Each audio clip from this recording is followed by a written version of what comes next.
to the RunnerX podcast, where we talk about all things running. As many runners know, it's 90% mental. So join Coach Valerie and Coach Caroline as we go through the mental side of running.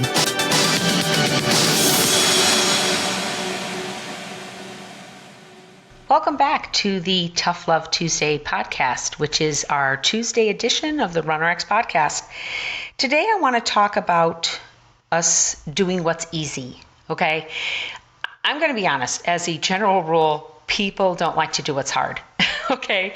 We always look for the quick fix. We always look for, what is that one thing I can do to lose 10 pounds? What's the fastest way to get me the job I want? What's the quickest way to get a promotion or to make extra money? It's just in our DNA. We like things fast and easy, right? And I will tell you that running pain-free is easy. Running is hard. I should say breathing is hard. I don't think running is hard. I think breathing is hard. And that's what happens when you start to run pain-free. You begin to use your muscle elasticity and you're doing less work from a muscle standpoint and less impact. But your cardiovascular system goes through a period where your heart rate goes up and you're breathing heavier. And so it does feel a little bit hard. It also feels really foreign to what you've been doing, which is just putting on your shoes and going out and running. And that is what makes it hard. You're now having to think about up. You're having to think about holding your shoulders over your hips. And it takes a lot of effort now. And so suddenly you're like, I just don't want to do this anymore. I just want to go to what's easy.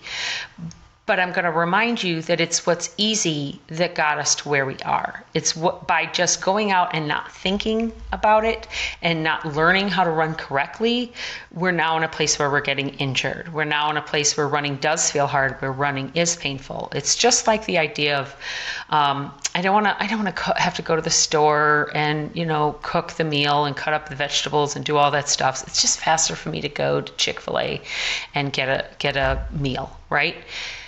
But that gets us to the position that I'm in now where suddenly I'm trying to lose, 50 pounds now that wasn't all pandemic, but now I'm in the position where after doing what was easy for so many years, I now have to go through what is hard, which is being mindful of what I'm eating, why I'm eating it, what time am I eating it, am I eating mindlessly, all those kind of things that aren't easy. I'm also going back to the gym after the pandemic of not working out for a year.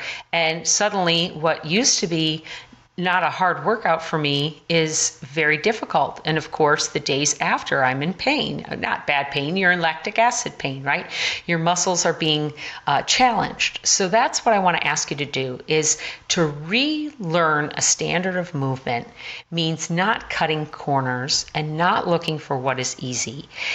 What is that old saying? Anything that is worthwhile is going to take effort and is going to have a journey. Okay. And if you have anything on your bucket list, like to do a half marathon or a full marathon, that takes a long time to train. I highly encourage people to be running for pretty consistently without injury for about a year before you actually go into the 4-month training, what most training plans are to run a marathon. And that's my opinion. That's not necessarily the opinion of Coach Valerie, though we have talked about it in our running marathon episodes. But that's just something I've always heard or read or have come to believe. Now, realize that that's not an absolute. That's just my interpretation. But that's the idea that I want to let my body get used to the effort I'm putting on it for a period of time. Okay? So 1,500 steps is the approximate time it takes most people to run a mile. So if you're trying to do this new movement, you want to give yourself that time, right? Don't go out and try to run a full mile using this full method. Do the drills. Do your driveway back and forth. If you're really into, I got to get my steps in, then just watch your steps. I can do a simple 30-minute drill work with Valerie, doing, say, day 5 of I'm just grabbing a day off the 30-day reboot off of YouTube. And if I just do the drill and then go into a run for the length of my driveway, and then do the drill again and run back up my driveway, and do that for, say, 10 times, and then I do, say, a warm-up and a nice warm-up of ball of foot hops, maybe working on my pulls, then I do some nice stretching afterward to make sure that I'm moving, have the proper mobility. That time can take about 30 to 45 minutes, and I guarantee you the number of steps I've taken are anywhere from 1 mile to 2 miles, depending on how many intervals I did during that time. So don't get all caught up in, I need to learn this fast. I'm not learning this fast enough. This should be easier for me. I should be doing this better. I'm going to give a great example. I think I gave this before, of a baby walking. If you see a baby that starts to roll over and then they start to hold themselves up and they fall, you wouldn't look at that baby and go, come on, kid. You could do this. Get up, get moving. Come on. You should be faster than that. You should have been walking by now. You would never say that.